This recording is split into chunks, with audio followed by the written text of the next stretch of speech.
รรมพระสงฆ์คุณพ่อคุณแม่คุณครูบาอาจารย์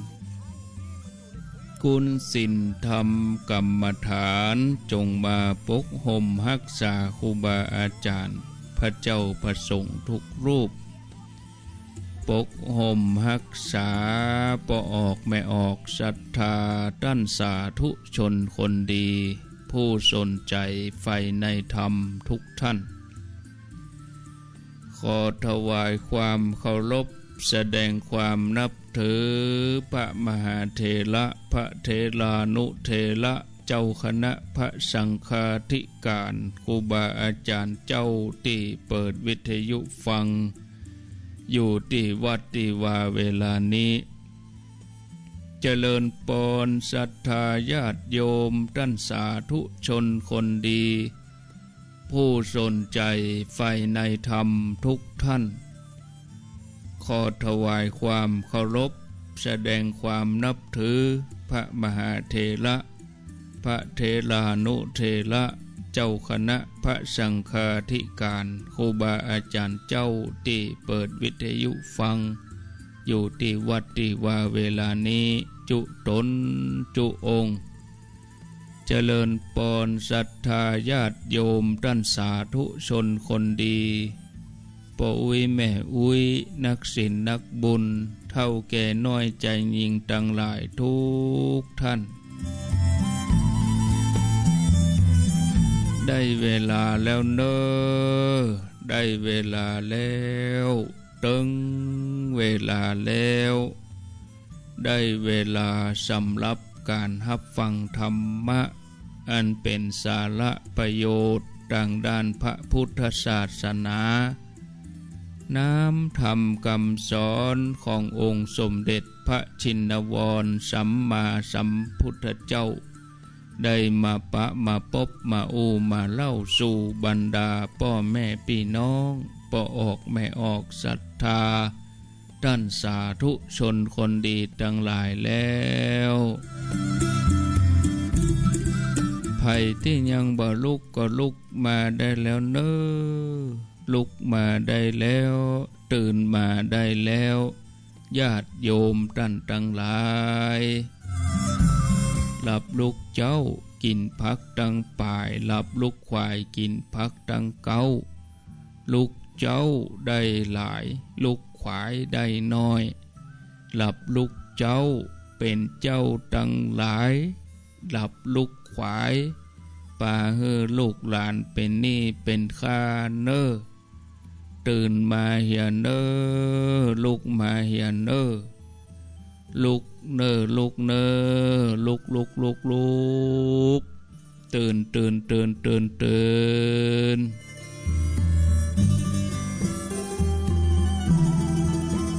ตื่นได้แล้วลุกได้แล้วญาติโยมท่านทั้งหลายลุกเจ้าตื่นตัวเจ้าบัวกาบอาหันเยื่องนานาพังพร้อมลุกควายบ่อตันหนตางกีดก้อมก้าตัวบ่อต้อมปุ่นอายจุงเก่งเข้าไว้อย่าไปเฮือควายต่อหน้าสบายจำไว้เน้อเจ้าจำไว้เน้อเจ้า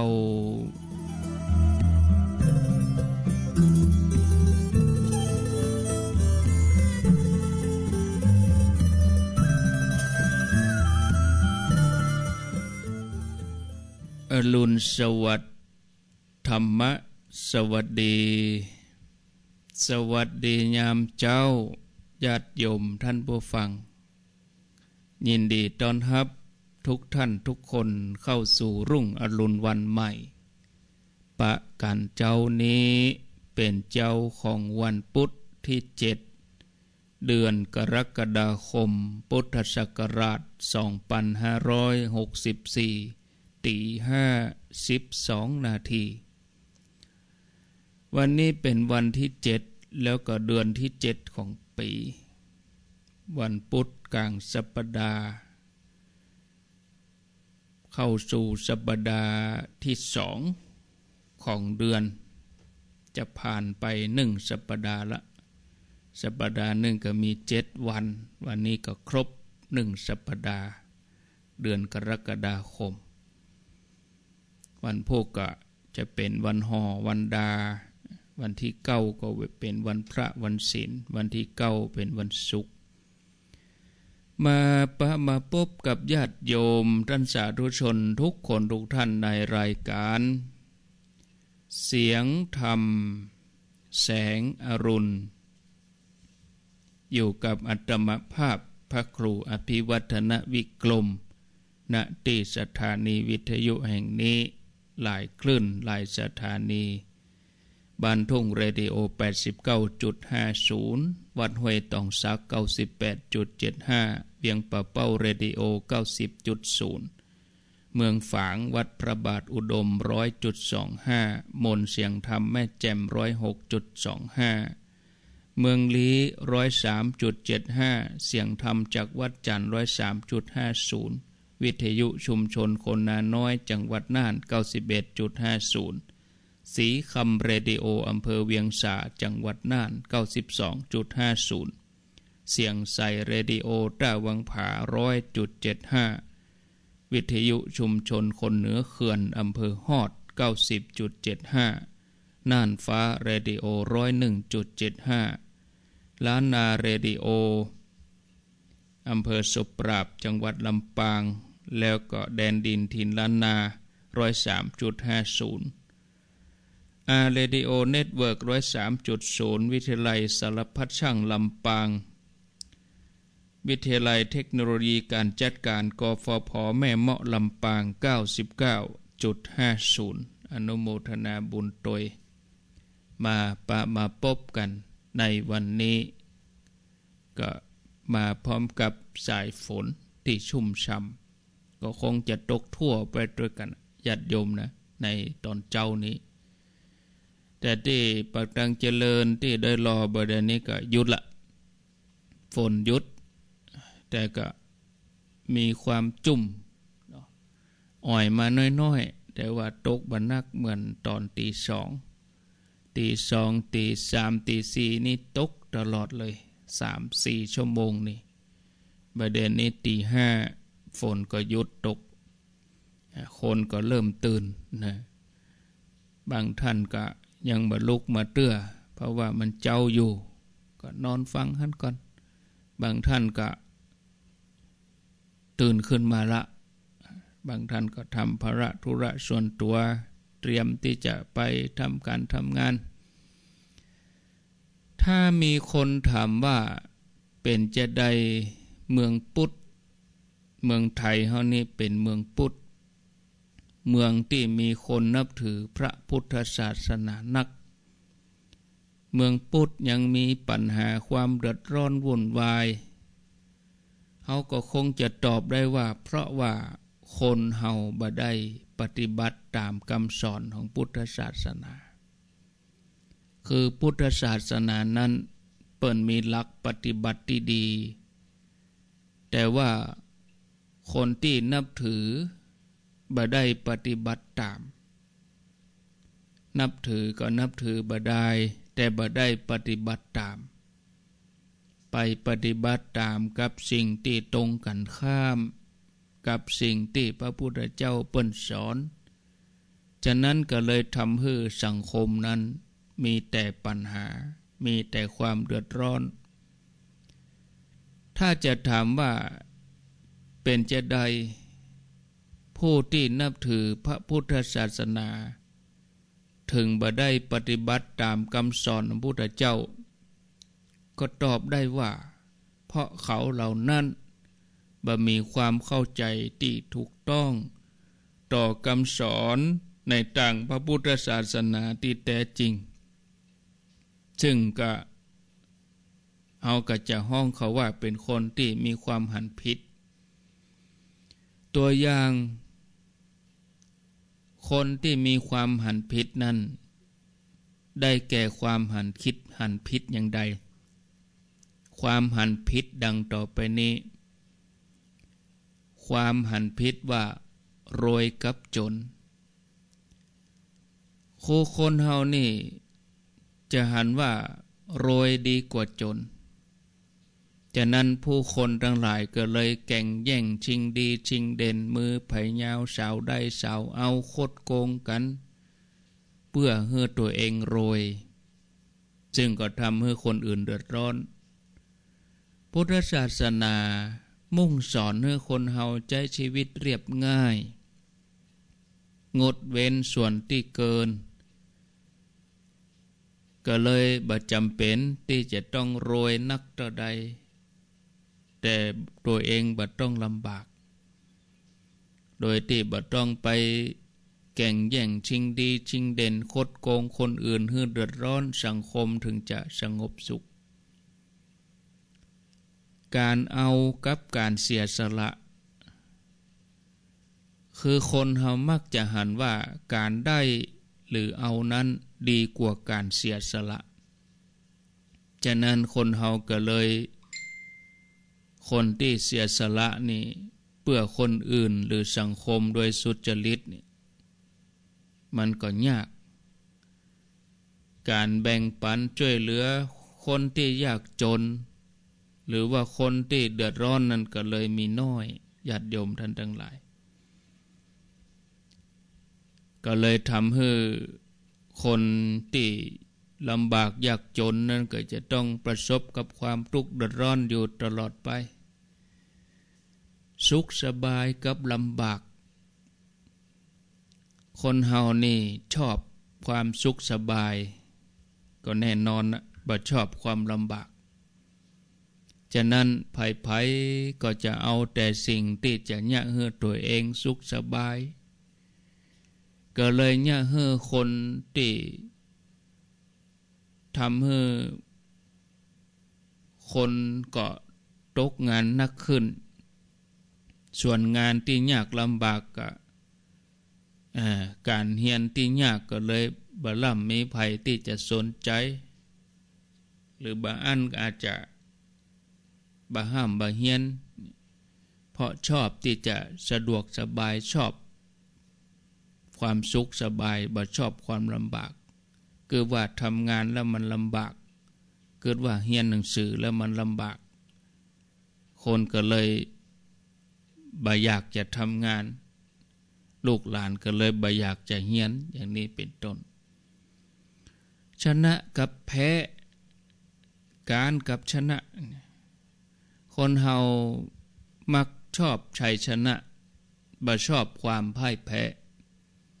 ฉะนั้นไผๆก็พยายามที่จะทำตัวเองให้ชนะแล้วก็ทำให้คนอื่นต้องได้รับความพ่ายแพ้ไป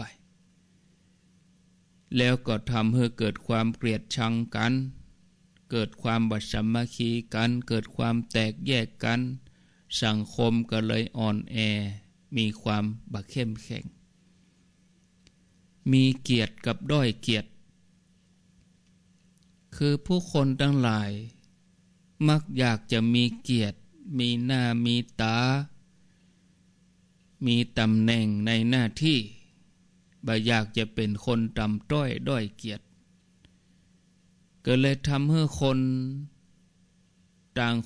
างพยายามที่จะแย่งชิงเอาเกียรติยศชื่อเสียงนั้นมาเป็นของตัวเองให้ได้นักที่สุดโดยที่บ่นึกถึงว่าผู้อื่นจะเดือดร้อนต่อใดความสนุกกับความสงบคนเฮามักจะชอบความสนุกสนานบ่ชอบความสงบดังนั้นก็เลยยะฮื้อมีแต่สิ่งที่มาบำรุงบำเรอตาหูจมูกลิ้นกายฮื้อมีความสนุกเพลิดเพลินเต็มไปหมดจะต้องทำให้เสียเงินเสียทองเสียทรัพย์เสียพลังงานเสียสภาพแวดล้อมเพื่อแลกเปลี่ยนกับสิ่งที่ทำให้เกิดความสนุกสนานเพียงเล็กน้อยแล้วความสนุกนั้นก็โดยมามีปัญหาโดยมาอย่างหลีกเลี่ยงบ่ได้ความโก้ความเก๋กับความเชยความล้าสมัยที่ฝังอยู่ในใจคนเฮามักจะชอบความโก้เก๋ทันสมัย บ่ชอบความธรรมดาฉะนั้นคนเฮาก็ต้องเสียเงินเสียทองเสาะหาสิ่งที่เกิดว่าทันสมัยเอามาประดับร่างกายเอามาใช้ทั้งที่สิ่งที่เกิดว่ามันโก้เก๋สิ่งที่มันทันสมัยนั้นบ่ได้ประโยชน์อันหยังแก่ตัวเองแท้จริงก็จะต้องทำให้เสียเงินเสียทองแล้วความยากจนความเป็นหนี้เป็นสินก็ตวยมาความเจริญกับความเรียบง่ายคนเฮาชอบความเจริญบ่ชอบความเรียบง่ายอย่างนั้นก็เลยทำให้เกิดสิ่งก่อสร้างที่เป็นสิ่งอำนวยความสะดวกต่างๆขึ้นมามากมายแล้วมันก็สร้างปัญหาสังคมทำลายสภาพแวดล้อมในที่สุดก็พินาศเสียหายย่อยยับไปอร่อยกับบ่อร่อยล้ำกับบ่ล้ำอันนี้มาตั้งเรื่องลิ้นเรื่องกินคนเฮาก็ชอบอาหารที่รสชาติดีบ่ชอบอาหารที่บ่มีรสชาติถึงแม้จะมีประโยชน์นักก็ตามก็เลยเป็นอาหารที่มีความอร่อยแต่ว่ามันเกิดโรคเป็นโรคอ้วนเป็นโรคเสื่อมทางสุขภาพมีสารพิษปนเปื้อนในอาหารที่รสชาติอร่อยอันนี้ก็ยังบ่รวมถึงเงินทองที่จะต้องหมดไปในการที่จะมารักษาสุขภาพในการที่จะดูแลใจใส่ตามใจกับคัดใจคนเฮาชอบตามใจตัวเองหรือว่าตามใจคนที่ฮักบ่ชอบคัดใจก็เลยยากให้พ่อแม่นั่นต้องตัวใจลูกจนลูกเสียผู้เสียคนพอถูกตัวใจนักเกินไปจนเกยตัวแล้วก็กลายเป็นพ่อแม่รังแกฉันลูกก็เลยสร้างปัญหามากมายให้กับพ่อแม่แล้วก็สังคมขี้เกียจกับขยันคนเฮาสมัยนี้บ่มีความอดทนต่อความทุกข์ยากลำบากหรือจะฮ้องว่าเป็นคนขี้เกียจเกิดเลยเนี่ยเกิดเรื่องบางทีก็มีเครื่องทุนแรงเครื่องช่วยทำงานทำให้คนเฮาเกียจค้านนักขึ้นคนที่ขยันทำงานหรือว่าคนที่มันละอ่อนที่มันห่ำมันเฮียนขยันทำงานนี่ก็มีน้อยชีวิตของคนเกียจค้านก็เลยบ่มีความเจริญสังคมประเทศชาติก็เลยได้รับผลกระทบไปด้วยคนเฮาบัดเดี๋ยวนี้หลงเชื่อสิ่งที่ถือว่าเป็นศักดิ์สิทธิ์กับเหตุผลคือคนเฮามีความเชื่อในเรื่องอิทธิปาฏิหาริย์สิ่งศักดิ์สิทธิ์นี่มีอยู่นักก็เลยเนี่ยมีแต่การอ้อนวอนบนบานศาลกล่าวสิ่งที่ตัวเองเจอว่าศักดิ์สิทธิ์มาช่วยโดยที่ตัวเองบ่ยอมลงมือทำโดยเหตุโดยผลอย่างเต็มความสามารถอย่างตัวเองต้องลำบากยึดถือกับปล่อยวางคนเฮามักจะมีแต่ความยึดถือในสิ่งต่างๆบ่มีใครอยากจะปล่อยวางก็เลยมีแต่คนที่เป็นโรคประสาทอ่อนๆเต็มบ้านเต็มเมืองไปหมดเรื่องมวลนี่เป็นตัวอย่างของความหันผิดของคนในสังคมที่ส่งผลให้คนทำในสิ่งที่ผิดบ่มีเหตุผลเกิดปัญหาเกิดความเดือดร้อนวุ่นวายในสังคมปัจจุบันแต่ก็แทบบ่มีไผฮู้ตัวเองว่าเป็นคนที่มีความหันผิด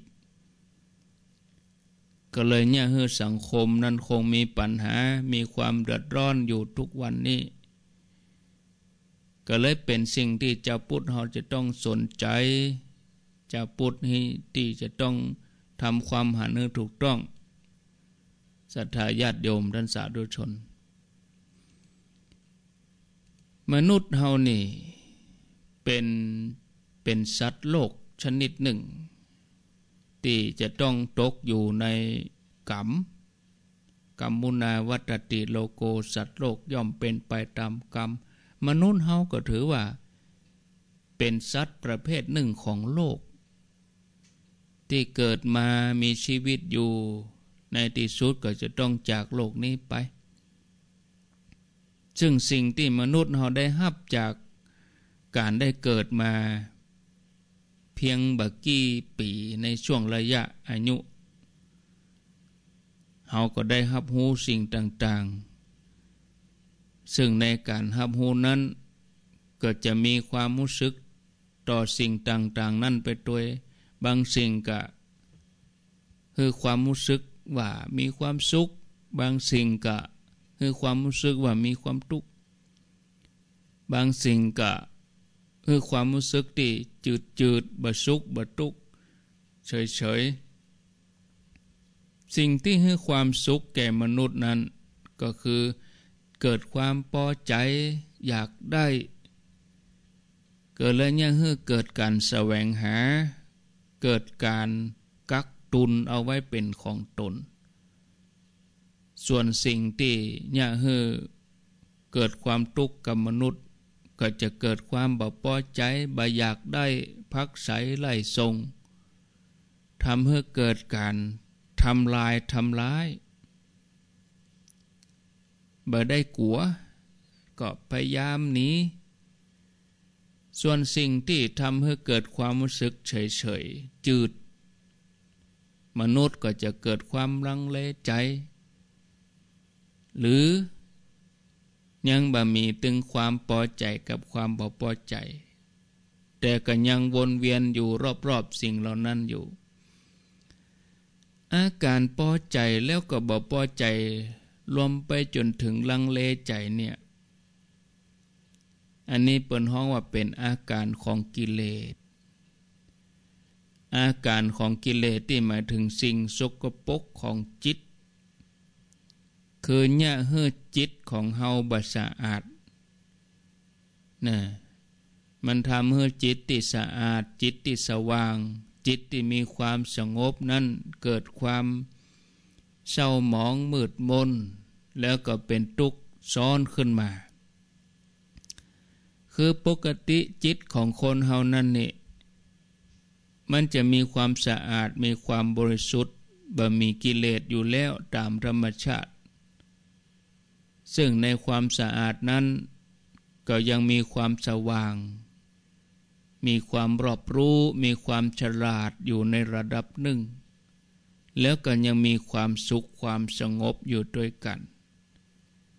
แต่เมื่อจิตของเฮาถูกสิ่งต่างๆภายนอกมากระตุ้นมันก็เกิดอาการของกิเลสชนิดต่างๆขึ้นมาทันทีโดยมากระตุ้นอย่างสมมุติว่าเมื่อมีสิ่งที่มายั่วยวนคือเฮาฮักเฮาชอบก็จะเกิดความฮักความชอบขึ้นมาทันทีเมื่อมีสิ่งมายั่วยวนเฮาเกลียดเฮาโกรธเฮากลัวก็จะเกิดความเกลียดความโกรธความกลัวขึ้นมาทันทีอันนี้เป็นต้นนะแล้วเมื่อกิเลสเกิดขึ้นในจิตก็จะเกิดความมองมนเกิดความสกปรกเกิดความทรมานเมื่อจิตเกิดความพอใจยินดีมันก็เกิดความทุกข์ซ่อนไว้ในหันนะที่ห้องว่าทุกข์ซ่อนเร้นส่วนเวลาที่จิตเกิดความบ่พอใจหรือว่ายินดีอันใดอันหนึ่งมันก็กระเพื่อมขึ้นมาเป็นครั้งไปท่านผู้ฟังญาติโยมท่านทั้งหลายจิตของเฮานี้บ่ใจว่ามันจะเกิดกิเลสอยู่ตลอดเวลา เมื่อใดที่จิตบ่มีสิ่งภายนอกมากระตุ้นรวมไปจนถึงภายในจิตเฮาบ่มีการคิดให้เกิดกิเลสขึ้นมาจิตมันก็จะบ่มีความสกปรกบ่มีความทุกข์เมื่อบ่มีทุกข์มันก็ปิกเข้าสู่สภาพเดิมบนพื้นฐานเดิมของมันนั่นคือสะอาดสว่างและก็สงบที่ห้องว่าเป็นภาษาธรรมนี่เปิ้นว่าสงบเย็นภาษาธรรมว่านิพพานคือความเย็นความสงบคือจิตมันจะสงบเยือกเย็นตามปกติในแต่ละวันของเฮานี่จะมีนิพพานปรากฏในจิตของเฮาอยู่เสมอเพียงแต่ว่าเฮาบ่ล่ำสังเกตนะบางทีมันจะบ่ชัดต่อใดแต่มันมีอย่างเวลาที่เฮาอยู่ในป่าเขาลำเนาไพรอยู่กับต้นไม้แม่น้ำลำธารอยู่กับความสงบอยู่กับศีลกับธรรมไหว้พระสวดมนต์ปฏิบัติ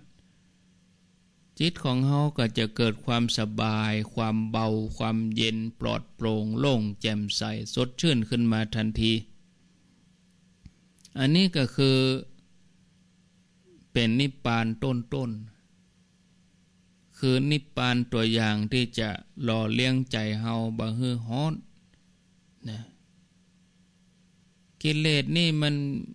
มันมีอย่างรุนแรงที่ยังเฮาต้องฮ้อนอกฮ้อนใจเกิดความฮ้อนใจเกิดความทรมานใจบางทีเกิดความโศกเศร้าร้องไห้จิตใจเหี่ยวแห้งตรอมตรมอันนี้อย่างรุนแรงถ้าอย่างอ่อนๆก็หมอกทำให้จิตของเฮาว่าวุ่นขุ่นมัวบ่สงบบ่สดชื่นบ่แจ่มใสที่เป็นอาการพอใจลึกๆบางทีความอึดอัดขัดเคืองความฟุ้งซ่านรำคาญใจความง่วงเหงาความเสื่องซึมความมึนชาความลังเลสงสัยภาษาพระเปิ้นก็ว่าเป็นนิวรณ์หมายถึงสิ่งที่ปิดกั้นจิตจากความดีอันนี้เป็นธรรมชาติของจิตมนุษย์เฮาทุกคนญาติโยมถ้าเฮาสังเกตให้ดีเฮาจะปะกับความจริงนี้คือถ้ากิเลสเกิดในจิตเฮาก็จะฮ้อนทรมานที่ห้องว่าเป็นทุกข์ถ้าเพียงนิวรณ์เกิดจิตก็จะเป็นทุกข์อ่อนๆบ่รุนแรงนะบ่มีความสงบต่ออันแต่ถ้าจิตบ่มีตึงกิเลสบ่มีตึงนิวรณ์จิตก็จะสดชื่นแจ่มใสสงบเยือกเย็นตลอดชีวิตของหมู่เฮาเจ้าข้าญาติโยมทั้งหลายนี้เฮายังจะต้องถูกกิเลสถูกนิวรณ์ครอบงำอยู่เฮาก็จะพบแต่ความเร่าร้อนความบ่สงบอยู่กิเลสมันจะมีแต่โทษนะมันบ่มีประโยชน์ญาติโยมท่านสาธุชนทั้งหลายสรุปได้ว่ากิเลสกับนิพพานนั้นก็มีอยู่แล้วในชีวิตประจำวันของเฮาทุกคนถ้าเฮาหลงเอากิเลสเข้ามาจิตของเฮาก็จะขุ่นมัวเศร้าหมองแต่เฮาปฏิบัติทำจิตของเฮาให้สะอาดสว่างสงบเฮาก็มีความสุขมีความเย็นมีความสงบเฮาก็มีปัญญาในการที่จะพิจารณาเฮาก็จะมีนิพพานตลอดอยู่ในดวงจิตของเฮา เป็นสิ่งที่เฮาควรจะสนใจใส่ใจแสวงหาศรัทธาญาติโยมท่านผู้ฟังเป็นนิพพานในชีวิตประจำวันไปเลยคำว่านิพพานนี่คนเฮาธรรมดาอาจจะเข้าใจว่ามันเป็นสิ่งที่สูงสุดไกลสุดเอื้อมอีนะจะเป็นสิ่งที่คนมีบุญนักเท่าอันถึงจะได้ไปนิพพานได้อีเนี่ยคือเฮามักเข้าใจกันไปอย่างอี้นะ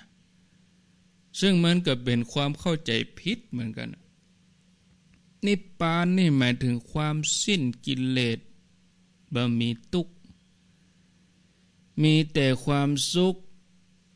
แต่กว่าที่ไผจะเข้าถึงนิพพานได้ก็จะต้องฝึกฝนอบรมอย่างหนักซึ่งอาจจะมีหลายหมื่นหลายภพชาติหลายแสนชาติและจะบรรลุเข้าถึงสภาวะของนิพพานได้ก็ต่อเมื่อต้อง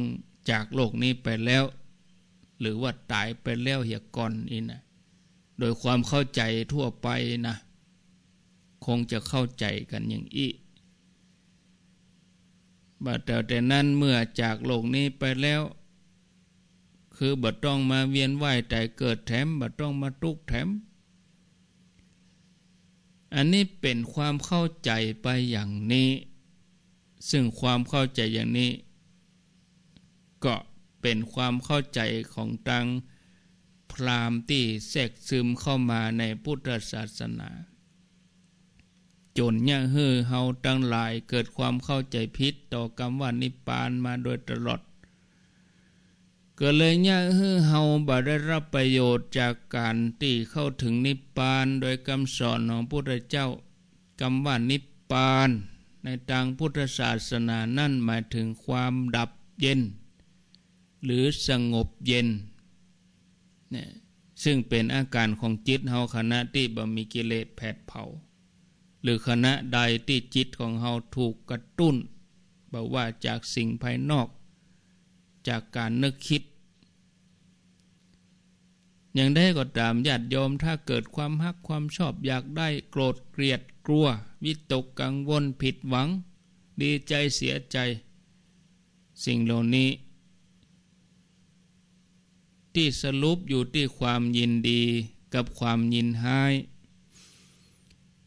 มันก็เป็นอาการของกิเลสจิตของเฮาที่ร้อนทรมาน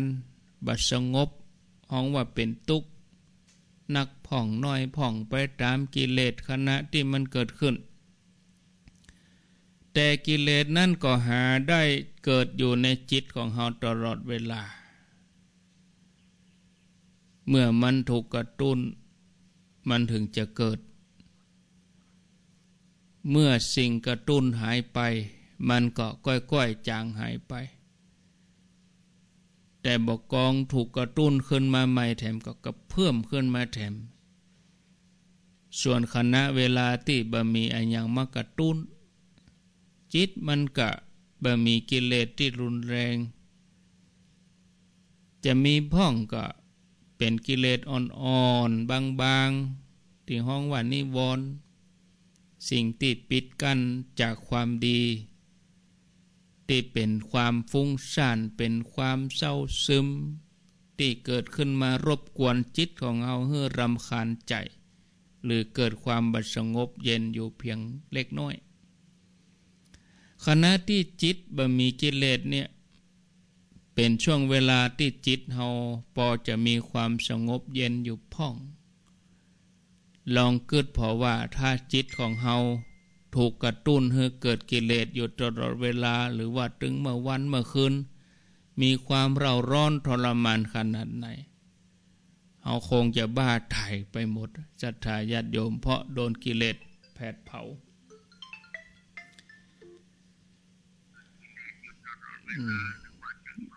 ว่าจะได้นะเขาว่าสมองมันไม่จะมาดังเขาก็อู้อยู่นี่อวบๆนะ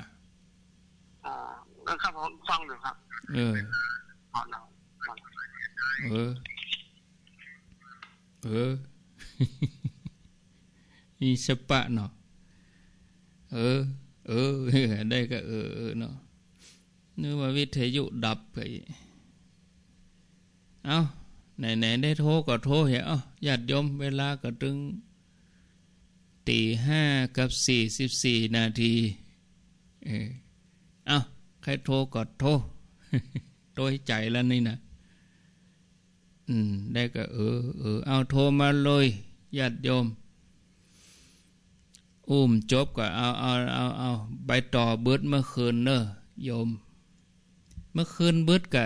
อยู่ด้วยกัน2 ทุ่มถึง4 ทุ่มวันนี้วันพุธก็ตั้งแต่เดือนกรกฎาคมนี้เป็นต้นไปทุกวันพุธอาตมาจะมาพบปะญาติโยมส่วนที่104นี่ก็เฉพาะวันพุธต้นเดือนวันเดียว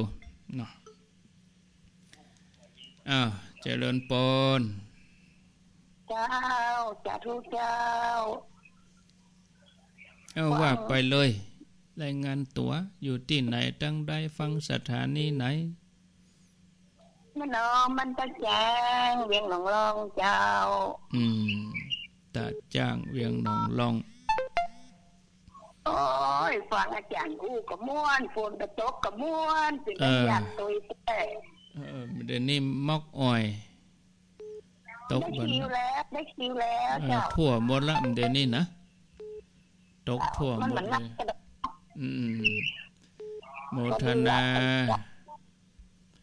0998366322อ้าวเจริญพรกะว่าสาจ้าท่านครู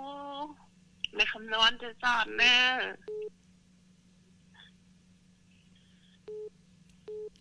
อย่างดักเสพว่าไปเลยว่าลวดไป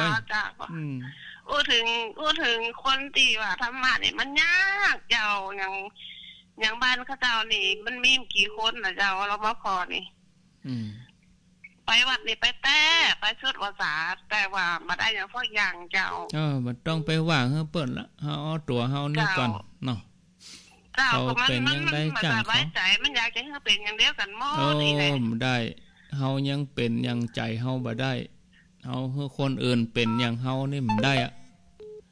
เจ้าคือมันเป็นของมันได้เจ้า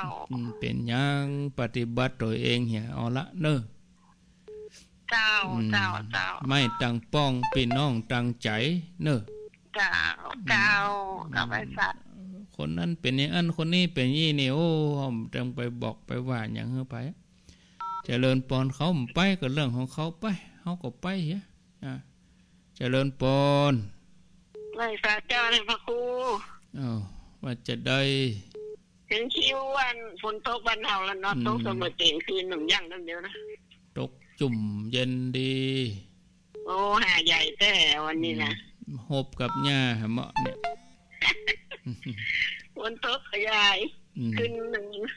ดีอย่างเสียอย่างมันทุกอย่างมันถึงมีดีอย่างเสียอย่างตกมันก็จึงดีน่ะนั่นต้นไม้ได้กินน้ำอิ่มพยากรณ์เพิ่นถึงว่า 3-4 วันถึงวันเสาร์บ่นี่ไปถึงวันเสาร์นี่มันตกตรงนี้แล้วโมทนาสติมีเจ้าไว้0998366322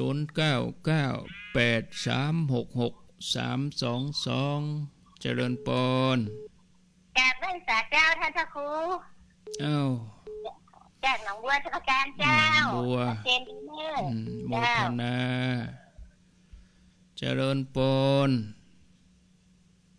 ครับกับนมัสการท่านอาจารย์ไม่สวรรค์แม่วังครับอยู่บ้านใหม่เมืองสวรรค์แม่วังฝนตกดีเนาะท่านอาจารย์เนาะจุ่มเย็นตกทั่วหมดเชียงใหม่ละปูนประชาธิปไตยนี่มีสปะท่านอาจารย์นั่นน่ะมีสปะน่ะวันตลอดเลยครับโมทนาสาธุอย่างเป็นอันอย่างประชาธิปไตยฮะมั้ง0998366322ธรรมะกับธรรมาธิปไตยเนี่ยธ ธรรมาธิปไตยโลกาธิปไตยเอามีเข้ามาจะอู้จะจาก็ขอเจริญปอนเอาจะโทรก็โทรละโทรมาเลยกำนี้เปิดโอกาสให้ละโทรเลย0998366322เจริญปอนวิสาเจ้าอยู่ที่ไหนในกองคำหลังทกสเมืองลี่ฟังโทรศัพท์ไปเมาฟังวิทยุมันก็ยุ่งอะกะใช่ไหมเจริญปนฟังโทรศัพท์เนอะบ้านบวกเมืองลียาวฝนตกยังกันเนาะทั่วกันหมดมอกอ้อยเนี่ยละดูเบิ่นหรอจะเข้าวัดสาแล้วหรอละดูเบิ่นเดือน10แล้วนี้เนาะข้างแหม2ศีลตะกะเข้าวัดสาโมทนาเจริญปนติดแล้วนั่นติดแล้วเนอะแล้วว่าสาเจ้าท่านพระครูโอ้อยู่ที่ไหนให้การสีดวงแสงอยู่บ้านสันปะซักหานแก้วเจ้าสันปะซักหานแก้วได้ยินแล้วเนาะกำนี้เนาะกำนี้ได้ยินแล้วเนาะโดนโต๊ะก็เจ้าตกกะตกหมดอะตกทั่วกันนะจ้าตกทั่วหมดเลยเจ้าได้ยินล่ะ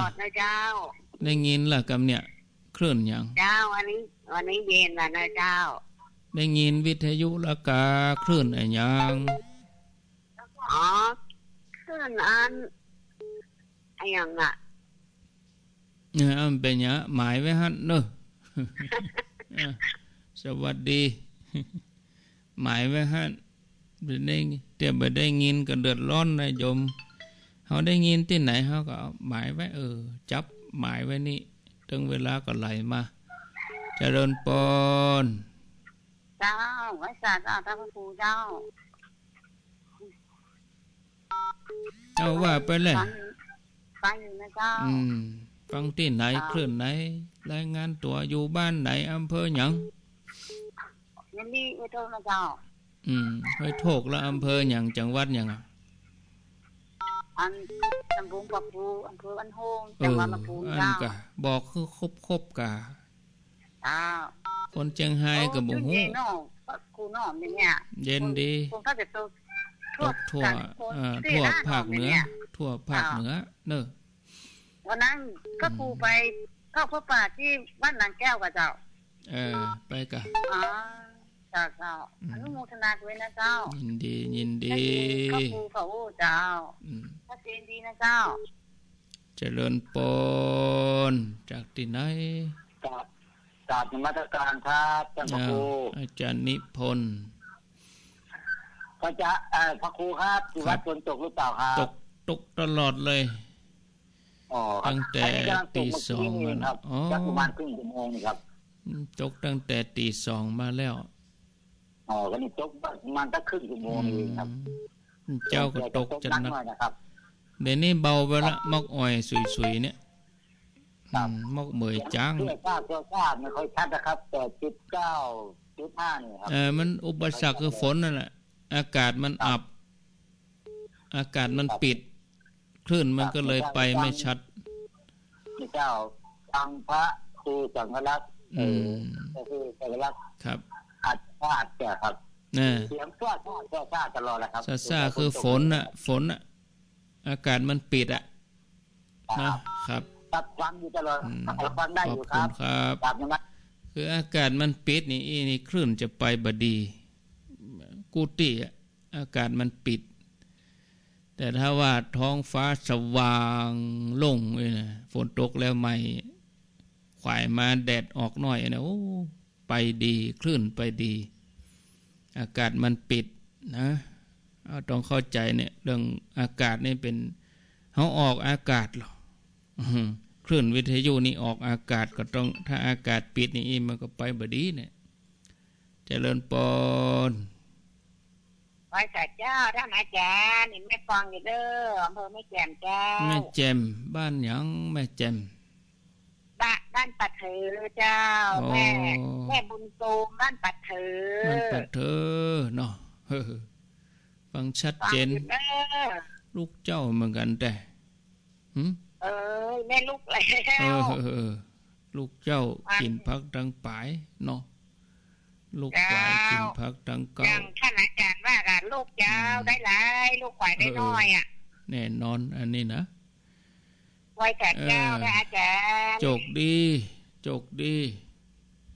แม่แจ่ม0998366322เหลือเวลาแถม7 นาทีเอ้าอยากโทรก็โทรบอกให้โทรก็โทรเลยโทรมาอันที่บัดได้จังหวะโทรนี่กดมาเสีย จะไปเมาเล่นโทรศัพท์กะฟังเพื่อนก่อนกะเสียได้กำโทรศัพท์ก็จะโทรอยู่ติ๊กนี่เจริญปนนั่นโทรศัพท์อย่างอันมันกวนกันเด้อโทรศัพท์กวนเหรอขออนุญาตกดวางกันเอามาใหม่กดมาทำไม0998366322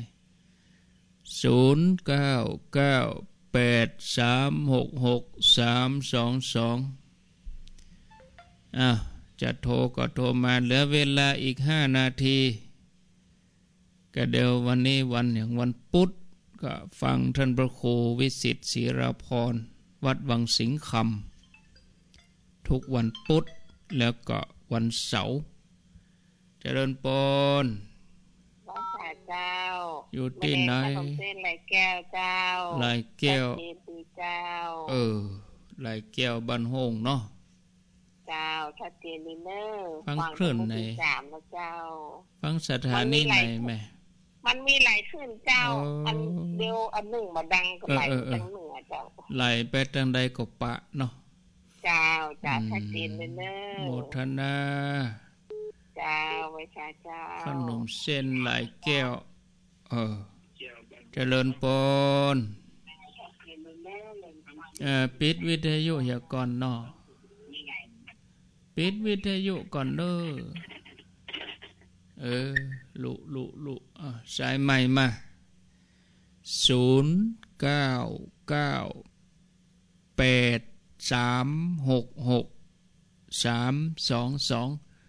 เวลาโทรมานี่จะต้องปิดวิทยุเสียก่อนแล้วก็อู้กับโทรศัพท์พันเนอร์ก็มาอ่านมันยุ่งนะฟังไหนบ่ได้ไหนเจริญปนติดแล้วเจริญปนฟังโทรศัพท์นี่เนอะเจ้าฟังเจ้าท่านไม่ใช่เจ้าจะก็นึกว่าจะมาติดว่ะแล้วก็ติดแล้วรู้เจ้าฟังพุทธเจ้าวันนี้มาไหว้พระกับเจ้าวันนี้ได้ไหว้วันนี้เจ้าก็ว่านั่งท่านี่ก็ว่าท่านยังหวานไหว้พระอีกเอาไว้วันผูกเนาะเจ้าอยู่ที่ไหนอยู่บ้านห้วยแหนเจ้าห้วยแหนเจ้าบอกอำเภอด้วยกันเจ้าตาวันนี้เจ้าก็ว่าเจ้าว่าจะโทรมาติดกันบอกอำเภอจังหวัดด้วยกันอำเภอหยังจังหวัดหยังบ้านห้วยแหนจังหวัดลำพูนอำเภอลี่เจ้าอำเภอลี่เจ้าโชคดีเนอะวันนี้ได้ไหว้ได้เปิดธรรมจักรกับสวดเจริญปนสวัสดีเจ้าสาธุเจ้าอยู่ที่ไหนอุ้ยมันอยู่แม่สายบ้านแพร่หนองห้าเมืองลี่เจ้าจังหวัดลำพูนเจ้าหนองห้าเมืองลี่ก็มีค่ะเจ้าก้าแค่หนองห้าเมืองลี่มีกะอุ้ยยังชื่อยังแม่สายเจ้าชื่อแม่สายเจ้าอยู่แม่สายยังมาลีเพลแ แม่สายอยู่บ้านแท่หนองห้าลีเจ้านึกว่าอยู่แม่สายแล้วมาอย่างปลีเพ่ชื่อว่าแม่สายแล้วก็มาเจ้าเห็นเนาะเจ้าเป็นลีมันลีจะว่าฟังตลอดแล้วมาโทรว่าตาเพิ่นเจ้าเบิ่งลีจะว่าเจ้าโชคดีเนอะเจ้าเลยเอาน้ำผึ้งไปตามนั่นเนาะชื่อเปิ้นว่าแม่สายอยู่บ้านแพะหนองฮาเจ้าว่าเจ้าที่จริงเฮาก็ฮู้นะใครอู้เล่นคนเท่าผมได้เอาเจริญปอนปิดวิทยุก่อนลีวิทยุเหี่ยอยู่ที่ไหนอยู่ที่ไหนฟังอยู่เจ้าฮะฟังอยู่ไหนเป็นไกลๆแล้วแม่คลองนะแม่คลองสะปัดตองแม่นวลกะฟังทุกวันเนาะฟังทุกวันเลยเนาะดีเลยค่ะทุกวันทุกปุ่งทุกองเลยอ่ะไปชั่วไปไหนที่ไหนหรอกไปอยู่กับวิทยุนะจ๊ะดีแล้วว้าวโมทนาเนอะสาธุเจ้าจบที่แม่นวลแม่ของนี่นะจะอีกกันเนาะต่อไปก็ฟังท่านพระครูวิสิตศรีราพรวัดวังสิงห์คำวันพุธก็มาสวดเนอะเป็นว่าการสวดนี่เป็นว่าเพิ่งก็ตั้งใจกันดีเนาะวันพุธก็มาสวดกันวันนี้อุปสรรคมีอินเทอร์เน็ตมันบอกให้เสถียรดีไฟฟ้าดับตั้งแต่ตี2เกิงนึกว่าบ่ได้เข้ารายการแล้วอะไฟมาตี2กับ57นาทีปะโธตี3นึกว่าจะดักปิ้งเลยไฟฟ้าดับแต่เจ้านะอินเทอร์เน็ตก็ดับหมดอะเอาลาไปก่อนเด้ออายุวันโนสุขังพลัง